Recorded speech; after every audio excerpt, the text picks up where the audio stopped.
but it's. We were 30 years ago, And now we're not Now today. we're following everybody else, and now we're down there with them. No, It because- drives me nuts. But here's the problem. We Well, they stagnated. set standards and aligned assessments with them. We sat on our hands and said, oh, we're great.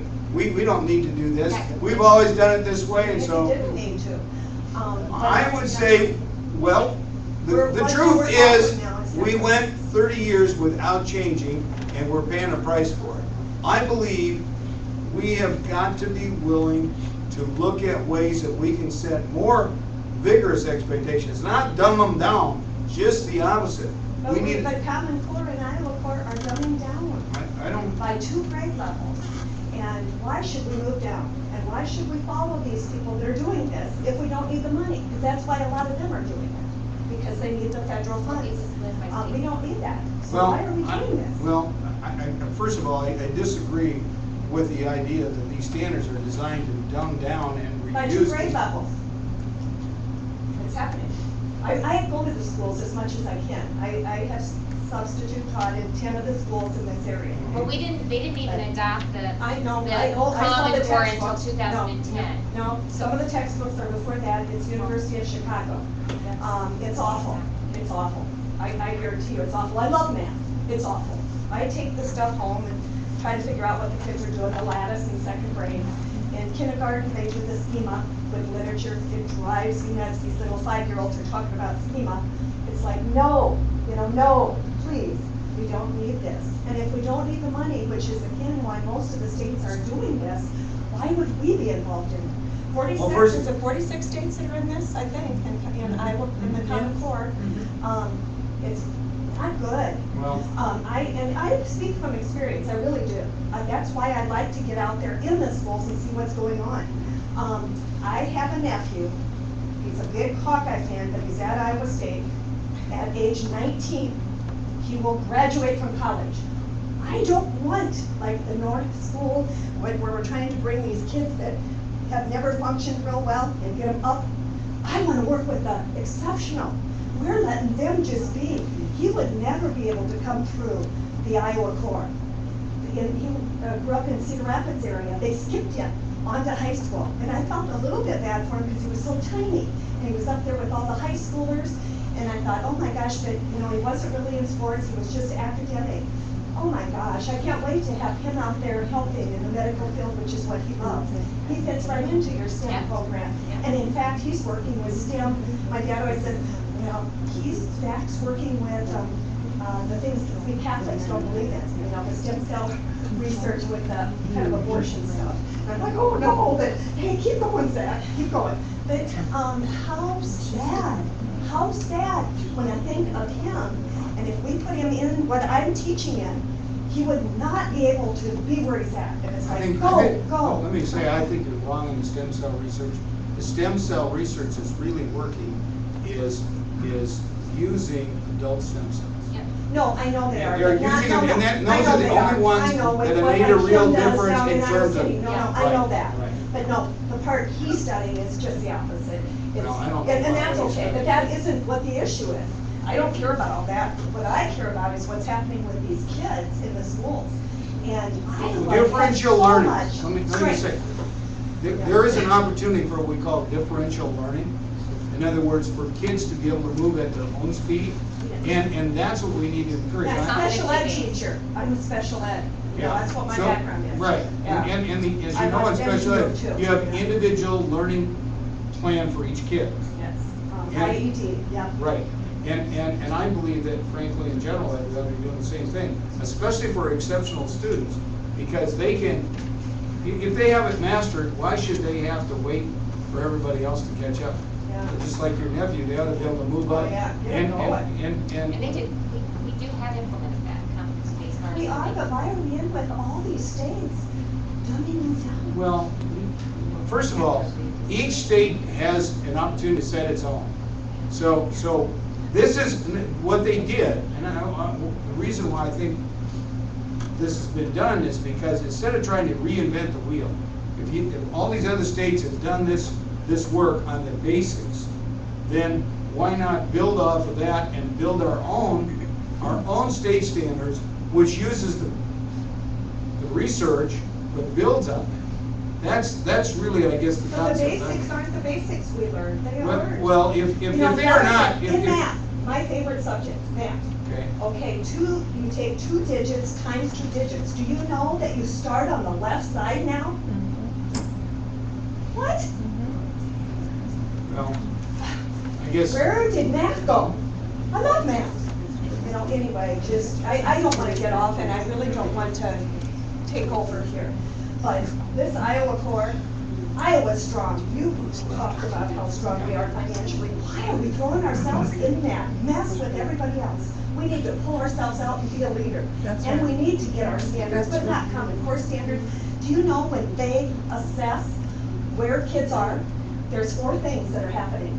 You're getting a wristband, you're getting, they're watching your facial expressions when you take the test. There's 4 things they're looking at. I'd be afraid to take these tests. My gosh, you know, I mean, my oldest son, he didn't, in undergrad, has a law degree. In undergrad, we never bought a book for him.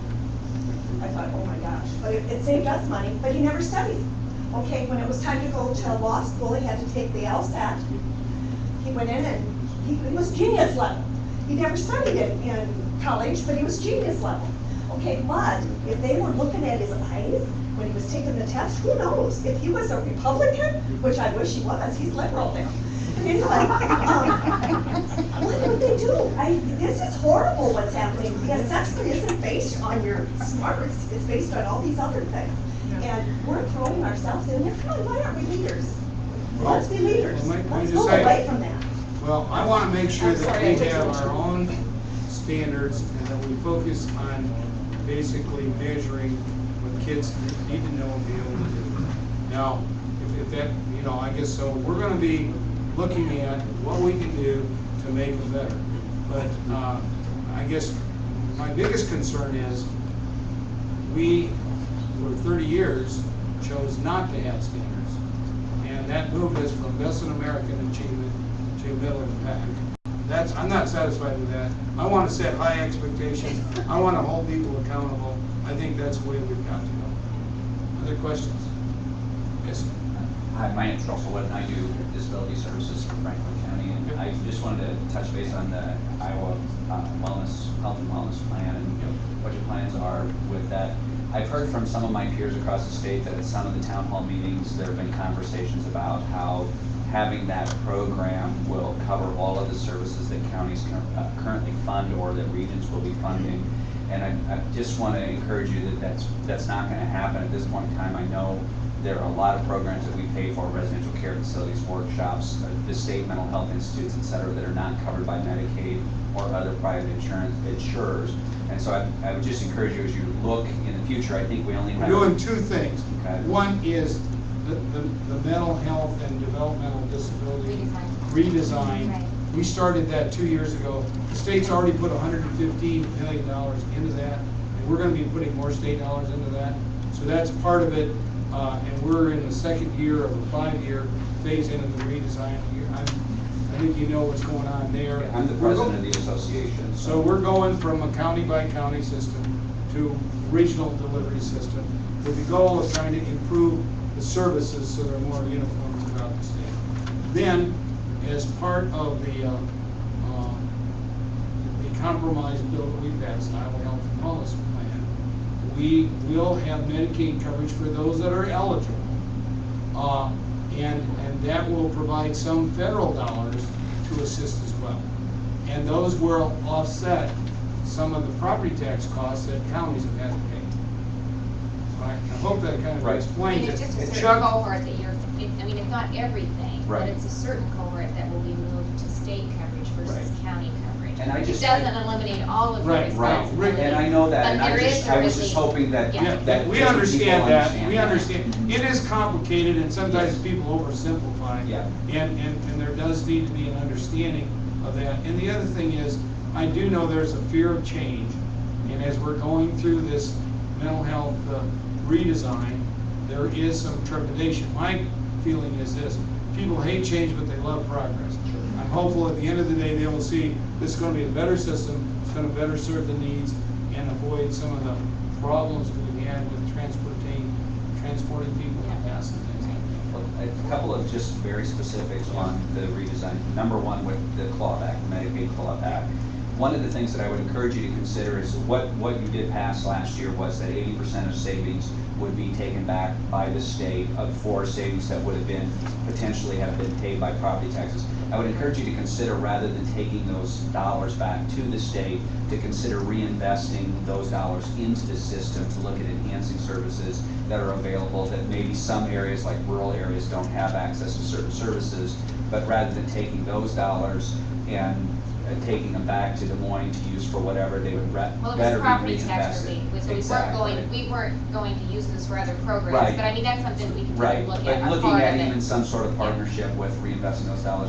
And the other thing, and this is a very specific thing, on a bill that was passed last year, I think it was Senate Bill 406, had to do with mental health and patient advocates. And you had line item vetoed, making those folks state employees. At this point in time, they are referenced as state employees for, I think, for tort liability, et cetera. Counties pay for them, the state gives us money. And our position has been for years that we pay the bills, but they're supervised by the court. We'd like to either have us supervise them as well, or you guys go ahead and pay for them. So either way that you want to do it, if you're feeling they should stay with us, we'd just like to work with you with legislation to get them transferred And let me down. tell you, we went through this with the county attorneys, I don't know if you followed that. Yep. We finally got that worked out. And that was, because you had a court decision there that said that the county attorneys needed to represent the Department of Human Services, and they felt we're independently elected, we represent the people of our county, not the county.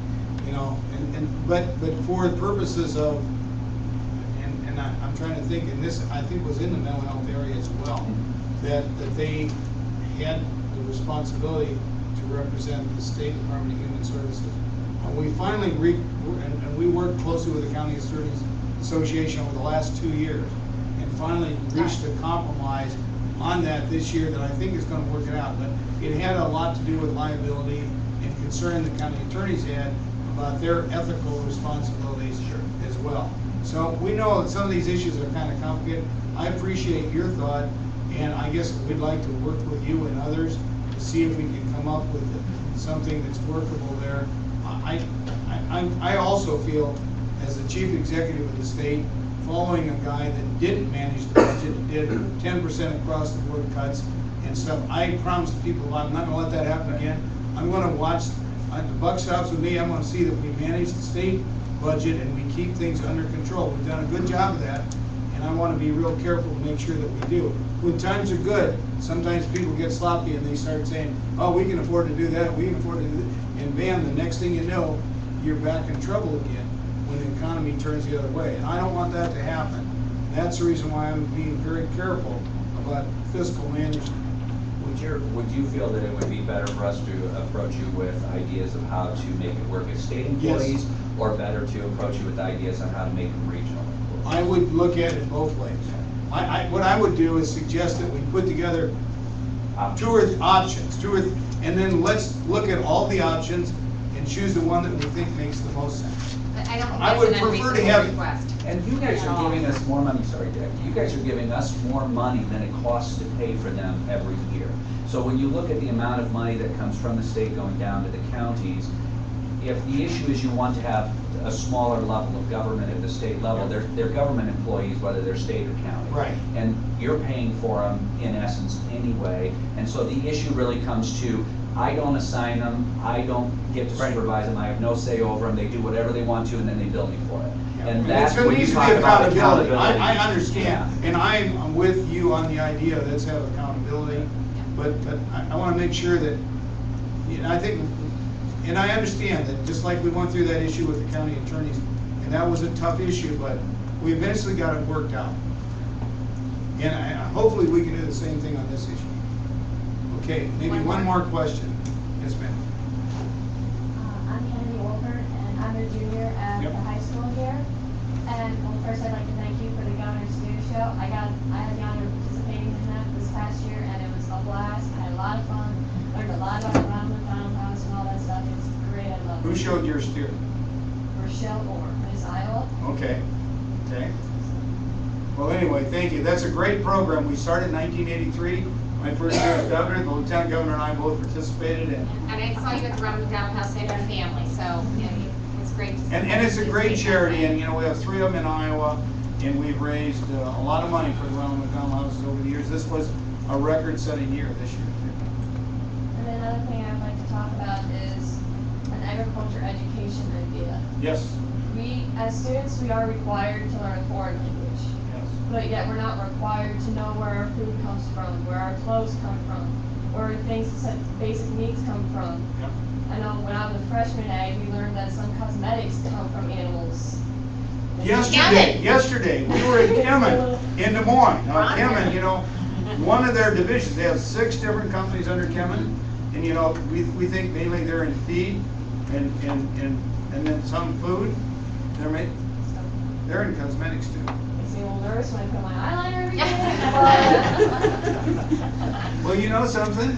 It's They're from plants. producing from plants. Plant, yeah. They're doing some of this right here in the state of natural. Iowa. Natural says they want to be able to replace some of these cosmetics which are not natural ingredients with plant-related ingredients. So they're doing plant breeding for the molecules for, whether it's pet food or whether it's animals or whether it's, they also make lutein, which helps prevent macular degeneration of the human eye. And they have the patent on that, although they told me it expires next year. So I want to hear your idea though. Yeah, your idea on you want to see more education related so kids understand where their food comes from and stuff like that. I strongly believe that every high schooler should be required to have 1 semester, if not 1 year, of a general ag course in order to graduate high school. I show cattle at the state fair a lot, and people are always coming up to me, people of all ages, whether they be toddlers or full-grown adults, are always asking me, what do you do with your heifer when you're done showing her? What do you feed her? How does this cost? How does this affect me? And I try to answer the best I can. And Well, you're right, and FFA, and I take it you're involved in FFA. FFA is a great program. My son Marcus went through, was president of Fort City FFA when he was in high school. I think FFA does a great job. We need more kids to take those kind of courses. Now, if we make it a mandate, I don't know. I'm sure we'd have a lot of resistance from schools, but I got a feeling that it would really be beneficial for a lot of kids if they could get more basic knowledge and understanding. Even kids that grow up in a rural state like Iowa, it's amazing how many of them don't have a clue where their food comes from. We went through this battle with lean, finely textured beef last year, and there was an absolute smear campaign. There was absolutely nothing wrong with this whatsoever. In fact, it's healthier because they use a puff of ammonia to kill E. coli and bacteria, okay? Plus, if they use centrifugal force to separate the lean from the fat, so the beef is actually leaner than your typical beef, and it costs less. So it's positive in all counts. But you have some crazy chef in New York City goes and dumps a bottle of ammonia into a group of beef and then into a hamburger and misleads people into thinking this is the kind of thing that's going on. It's an absolute lie and distortion, but you can't believe the amount of people that through the internet and everything that believe this because they don't have a clue where their food's coming from. So I think that makes your point. another good example is like with the butter cow at the state fair. If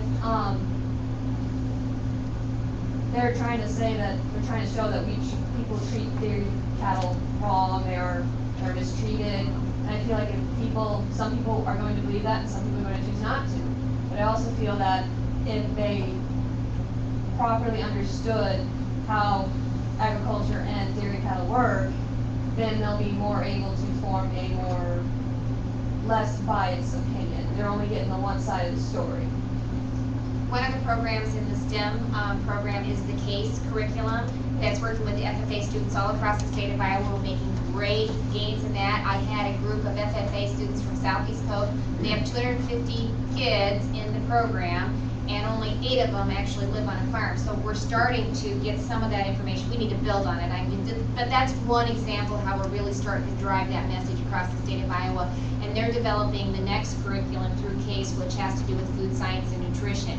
So the more that we can involve, I think, those programs and those projects with students, urban and rural, then we can do a better job of really teaching them where their food does come from. Iowa State University has a record enrollment in agriculture. They have tremendous placement, and there's where a tremendous future is. I mean, Yeah. that's another thing kids need to know about. Boy, you know, when I was governor in the 80s,